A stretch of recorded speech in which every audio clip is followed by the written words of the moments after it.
Est-ce que vous pensez que l'émotion a sa place en communication? Curieusement, beaucoup de gens sont très inconfortables à l'idée de communiquer avec une émotion. Et pourtant, nous sommes des êtres d'émotions. Il y a toute une palette d'émotions.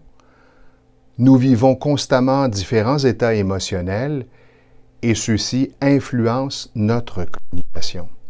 Vous seriez surpris de constater à quel point des gens communiquent sans savoir dans quel état ils se trouvent. Et en résolution de conflits, il m'arrive d'avoir à intervenir à ce niveau. Et en posant la question, est-ce que vous vous rappelez dans quel état émotionnel vous étiez au moment où vous avez communiqué le message? Ah, de quoi tu me parles? L'émotion, je n'avais pas d'émotion, là. Je voulais qu'ils comprennent mon message. Actuellement, vous êtes dans quel état d'esprit? Ben là, je réponds à ta question, tu me poses une question, je te réponds.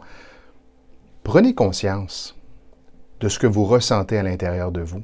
Prenez conscience de votre état émotionnel parce que celui-ci va drôlement influencer la façon dont vous allez livrer le message. Et si je suis en colère, qu'est-ce que je fais? Je connecte avec cette émotion, je la laisse évoluer jusqu'à dissolution totale et complète où je vais me défouler quelque part. Et à partir du moment où l'émotion de la colère n'est plus là, je suis comme plus déposé. Et là, je peux penser à ce que j'ai le goût, ce que je vais transmettre à mon interlocuteur.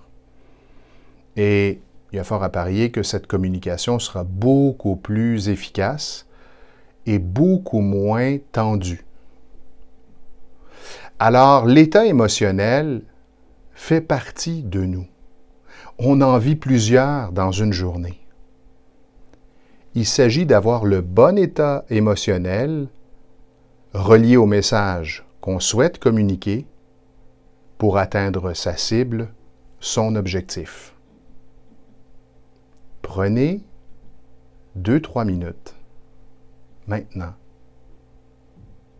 et en respirant, posez-vous la question, dans quel état émotionnel suis-je en ce moment? Plus vous allez faire cet exercice régulièrement, plus vous serez en mesure de vous comprendre et de choisir le bon moment pour communiquer votre message.